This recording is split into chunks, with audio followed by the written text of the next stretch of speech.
अगर भक्त का प्रेम सच्चा हो तो ये कहानी जरूर सुनना।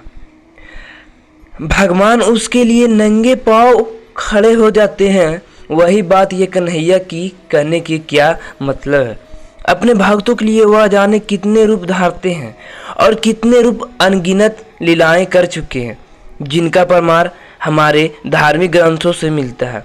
ऐसी ही एक रोचक कथा है जब कन्हैया ने अपने भक्त के लिए एक अनोखा काम किया। तो आइए जानते हैं इस बारे में विस्तार से। पौराणिक कथा के अनुसार एक बार की बात है, किसी नगर में एक राजा के मंदिर बनवाया जिसमें श्री कृष्ण का एक मूर्ति भी रखवाई, लेकिन कभी उसकी पूजा नहीं की। पूजा करने के लिए मंदिर में एक पुजारी को पूजा रखा गया। पुजारी नियमित कन्हैया जी को नहलाता और बड़ी ही सर्वभाव से उनकी पूजा अर्चना करता। राजा जब भी रोज कन्हैया जी के लिए एक फूलों को माला भेजा देता था और जब वह दर्शन करने आता तो पुजारी उस माला को उतारकर राजा को पहना देता। ऐसा करते करते पुजारी की उम्र बीतती गई। एक दिन की बात है, राजा नहीं आ सका। उसने एक सेवक को हाथ मंदिर में माला पहुंचा दी और कहलवाया दिया कि वह मंदिर नहीं आएगा, इसलिए पुजारी उसका इंतजार न करा। इतना कहकर सेवक चला गया। पुजारी ने हमेशा की तरह कन्हैया जी को माला पहना दी, लेकिन जब शाम हुआ तो पुजारी यह सोचने लगा माला उतारकर किसे पहनाई जाए। उसने सोचा क्यों ना ये माला आज ही पहन लूं, वैसा भी मेरी उम्र हो चली है, जीवन का क्या पता कब खत्म हो जाएगा। इतना सोचकर पुजारी ने माला उतारकर अपने गले में डाल ली, लेकिन इतने ही सेवक आ गया और उसने बताया कि राजा सवारी मंदिर में पहुंचने वाले हैं। राजा की सवारी आने की बात जब पुजारी ने सुनी तो वह डर गया। उसके सोचा कि अगर राजा ने उसे देख लिया तो वह तो मारा डालेगा।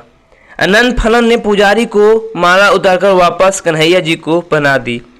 जैसे ही राजा अंदर आया तो हमेशा की तरह पुजारी ने माला कन्हा जी को गले में उतारकर राजा को पहना दी, लेकिन माला पर लगा सफेद बाल देखकर राजा समझ गया कि पुजारी ने यह माला स्वयं ही पहनी थी, बस फिर किया था।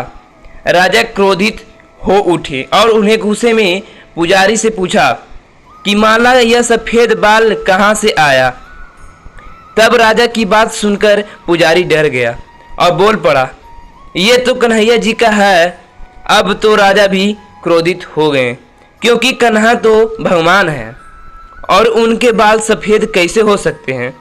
इसलिए राजा ने फरमान सुनकर डाला कि कल सिंगर के समय राजा खुद आएगा और देखो सच में ही कन्हा जी सफेद बाल है। यह पुजारी झूठ बोल रहा है। उन्हें कहा कि अगर पुजारी में झूठ बोल गया तो उसे फांसी दी जाए। राजा का फरमान सुनकर पुजारी का बुरा हाल हो गया। उसने सोचा अब क्या करें, कहाँ जाएं, अब तो उसका मरना तय है। तब रोते रोते हुए भगवान की शरण में पहुंचा और उसने कहा कि केशव, मुझे झूठ बोलने का अपराध तो हुआ है, लेकिन हो सके तो मुझे क्षमा कर देना और राजा रक्षा करे। पुजारी कहा कि माधव, आपकी सेवा करते करते मैं वृद्ध हो चुका हूँ, अब मुझे माफ कर दीजिए, ऐसी गलती दोबारा ना होगी। यही कहते कहते पुजारी की जाने कब आंख लगा गई और उसकी आंख तब खुली जब सुबह हो चुकी थी। उधर सुबह होते ही राजा भी आ गया और कहने लगा आज कन्हा जी का श्रृंगार वह खुद करेगा।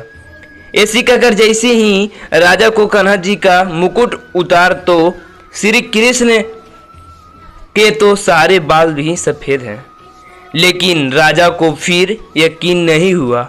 उसे लगा कि फांसी के डर से पुजारी की बालों को रंग दिया गया।